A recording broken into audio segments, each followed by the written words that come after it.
Chapter 23. Noguchi ran through the dark scrub as though she were dancing, dodging branches and leaping over fallen trees with the grace and stamina of an expert gymnast. And she did it almost silently, making Lara wonder if the woman were a synthetic. She and Jess could barely keep up, and between them they made enough noise to alert the dead. What did she hear? Where are we going? How the hell are we going to hold our own against a race of bug hunters? The questions whipped through her mind, unanswerable, everything happening too fast. There was a growing ache in her right knee that got a little worse with each running step, making her wonder just how bad she'd screwed it up when the platform had gone down. And though they were veering away from the burning rubble of the station, smoke-thick, ambient light still layered through the trees, enough for her to see that Jess wasn't doing so great either. She clutched the heavy weapon against her chest and struggled on, darting looks back at Jess to make sure he was still with them. Just as Lara thought she might have to fall back, Noguchi slowed, holding up one gloved hand. The smaller woman raised her burner, cocking her head as if listening for something. Lara couldn't hear anything over the rapid thumps of her own heart, and Jess was trying not to gasp without much success. This is crazy, and we left Ellis behind. We have to... Lara froze, hearing the hiss, the sweat on her skin turning cold. She raised her own weapon, darting a look back to see that Jess had also heard. The rising, breathing hiss of a drone or drones, close, nearly impossible to pinpoint. And Noguchi fired, the burner making a brrp sound, a strobe of brilliant blue-white exploding through the hanging branches and vines. Boom! Plant matter flew, and Lara heard the shriek of a second bug, even as the first was finally visible, making itself seen in a bloody death. Noguchi's shot had blown through the drone's midsection, cutting it in two, both pieces crashing through the shadowed green on a spray of acid. Before Lara or Jess could find the second screamer, Noguchi fired again, just to the right of the first. Again they saw the drone as it died, the bug's scream shattering out the back of its black skull. Leaves smoked and sizzled, a fresh smell of burning in the already soured air. Didn't even see them. Lara heard another alien trumpet, and another, ahead of them and at 2 o'clock. The bugs weren't close enough to attack, not yet, but the jungle was suddenly alive with crashing movement and the approach of many. Nest, Jess spat, and Lara knew it was true, knew that there wouldn't be such a deliberate attack unless they were near a breeding area. Noguchi knew it too. Turn around, she said, her voice hollow from beneath her alien mask. She swept the trees with her burner, backing away from the hissing and popping snaps of branches and the distant shrieks growing by the second. Lara turned, stepping in front of Jess and moving quickly back the way they'd come. She could hear Jess's ragged breathing behind her as she jumped a huddle of stocky plants, and from farther back the ripping sound of Noguchi's burner as it fired again. Back to that ship. Maybe the damage isn't so bad and we can... To Lara's left, a bug lunged out from behind a stand of trees, grinning and hissing, its clawed hands snatching. Lara stumbled as she brought the awkward rifle around, fumbling for the trigger, and... boom! A bolt of lightning tore through the air from behind her, from Jess's weapon, melting through the alien's spindly body, its left side disappearing in a liquid splash. They didn't have time to stop, to regroup. If they didn't get out of the designated no-man's land, the drones would keep coming. Lara glanced back, saw that Jess was on his feet, and sprinted ahead. She had no doubt that Noguchi was still bringing up the rear, not with how far she'd wasted those first two. Stop, Noguchi hissed, and Lara stumbled to a halt. Every muscle in her body telling her to run, her soldier's mind obeying the voice of command, and a strange smell washed over her, like something rotting, like a rotting oily fruit. Toward the station. Go, Noguchi said. Lara turned right and saw Jess already a step ahead. Together they ran toward the glow of the fire, and it occurred to Lara that in a matter of minutes They had accepted the unusual woman as their leader, and maybe as their only real chance to get off Bunda alive. The shuttle had landed on its side at an angle, the few things that had been aboard spilling out of the open hatch, including Keen's body. His dark suit smeared with the contents of a few food packets. A spongy chunk of soy pro actually stuck to one of his glazed, bulging eyes. Only his upper half was outside, his chest crushed between the doorframe and the ground, gluts of drying blood coming from every visible orifice. Ellis barely noticed, interested only in Max's condition as he crawled over the corpse's legs, searching the shadows beneath the webbed cots that hung down from what was now the ceiling. He stood up in the stifling dark, everything that had happened in the past hours jumbling together, focusing his energy on the joining to come. They need us now. They need what we can do. There had been a terrible crash, an alien ship twice as big as the Nemesis ploughing through the trees, almost hitting Lara and Jess. Ellis had just reached the shuttle, their crashed transport close enough to the fire that one side was smoking, when he'd seen the ship come down. He'd had to run back to make sure they hadn't been killed. A glimpse through the trees, the two of them standing in front of the ship, and the relief that had flowed through him had been incredible. Not just because they were still alive, but because he still had a reason to interface again with Max.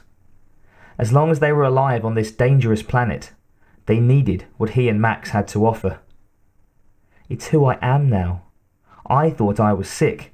I thought the numbers and non-feelings were a sickness, but they weren't, they aren't. They're us, Ellis breathed, talking to the thickening of shadow in the back of the transport. His glasses had been lost. He couldn't remember when, but it was okay. Max would see for them both. He felt his way through the dark, falling to his knees and crawling when he tripped over something, reaching out to touch Max. The heated air made the metal warm, as though Max had been waiting, warming its empty guts for Ellis to slip inside.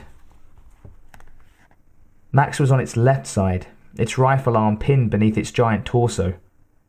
Ellis crawled over the metal body, feeling for the circuit hatch set at the lower back.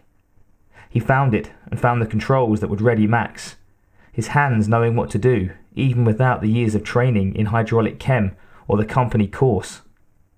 This was Max, as much a part of him now as he was of it.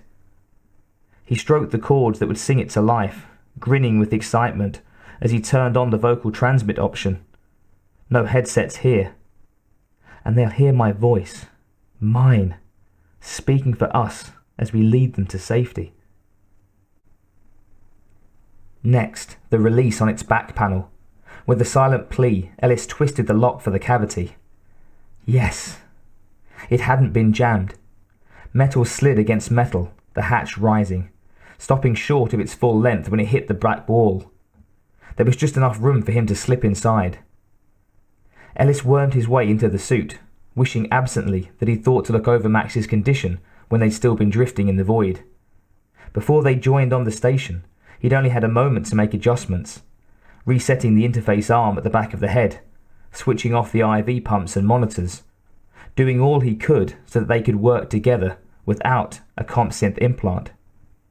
Toward the end of their time together, when his body had started to die.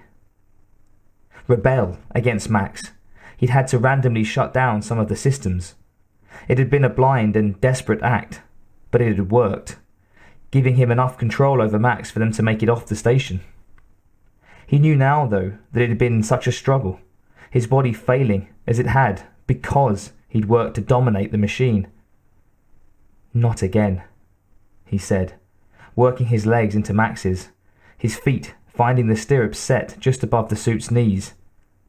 He reached back and closed the hatch, the interior's temp jumping several degrees, from hot to suffocating.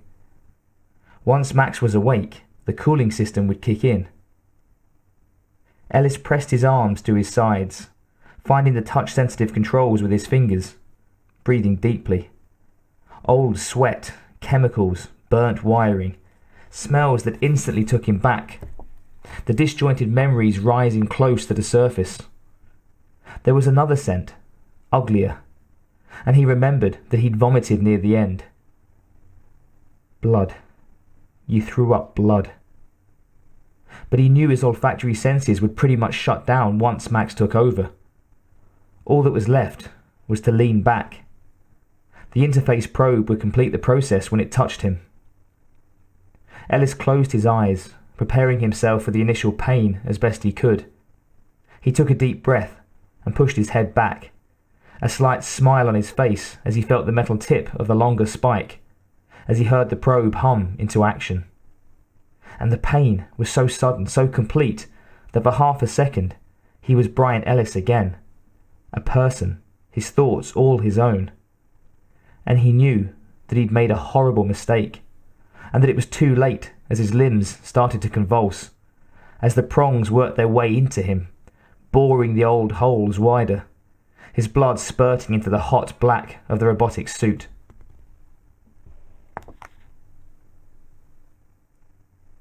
Nirasawa had been damaged, parts of his program inaccessible, parts of his body in need of repair, but he put these matters aside.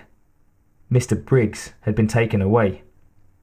Mr. Briggs could very well be in danger, and Nirasawa would deal with his own problems once he'd found and secured the safety of Mr. Briggs. It had been nearly 24 minutes since he'd last seen Mr. Briggs, on the second northwest deck of the Bunda survey station.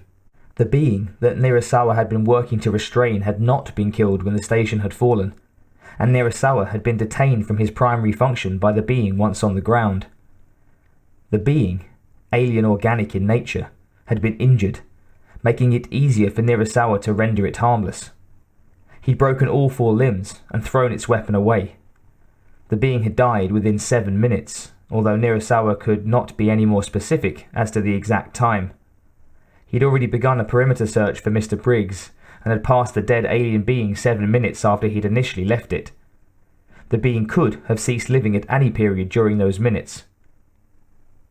Mr. Briggs had chosen not to be implanted with a Signal 07901 patch, compatible to all Cyberdyne 07901 guard series. Mr. Briggs's position would be known to Nirasawa at all times if Mr. Briggs had been implanted. It was a simple procedure, a painless injection that fulfilled all terms of Nirasawa's warranty, and would ensure a higher level of satisfaction on the part of Mr. Briggs. Nirasawa found it unfortunate that Mr. Briggs had declined the patch. Since he had no signal input, Nirasawa would have to search as programmed, an expanding perimeter search with possible directional changes based on suggestive evidence found. Nirasawa's search had been unsuccessful. The station's malfunction and subsequent crash had created the problem of too much suggestive evidence. So Nirasawa had found it necessary to reduce his dependence on his heuristic logic driver, relying primarily on his intuitive functions. This, unfortunately, was one of the areas that had suffered damage. Between 300 and 330 of the self-mapping connective loops no longer functioning, Nirasawa would not narrow the number down any further. He continued his expansion, temporarily reducing power to damaged areas as he walked, searching for Mr. Briggs. He did not call for him, the existence of hostile beings making vocal contact a risk in the possible instance that Mr. Briggs was being held. Nirasawa found Mr. Briggs 52 meters from the outer edge of the defunct station, 33 minutes since last contact. Mr. Briggs restrained by an organic substance that bound him to the trunk of a large tree. Nirasawa sensed that there were several hidden beings in the vicinity, but there were no threatening movements, so he did not increase their priority status. There was an alien ovoid in front of Mr. Briggs, with an alien body attached to Mr. Briggs's face. Nirasawa acted quickly to fulfill his primary function. He began to pull the foreign body from Mr. Briggs's face, and immediately Mr. Briggs began to choke, the being's multiple legs tightening in a possibly damaging way around Mr. Briggs's head. Nirasawa eased his efforts. There was a possibility that he knew what to do, that he understood what the alien body was, but that he'd lost access to that part of his program. As it was, he did not know how to protect Mr. Briggs from this threat. Nirasawa saw that there were several animals similarly restrained in the immediate area. Small mammals, many of them dead. All of them also had alien ovoids in front of them. Eggs. The probability that Mr. Briggs would die increased sharply with this information, and Nirasawa decided that it would be best to remove him from this situation. Nirasawa carefully broke the stiff substance away from Mr. Briggs and lifted him, walking away from the egg area. He'd heard sounds of deliberate, high-functioning movement just after the alien craft had set down, 11 minutes earlier. If there were humans still on Bunda, perhaps he could seek out repair, for himself and for Mr. Briggs. It certainly couldn't hurt.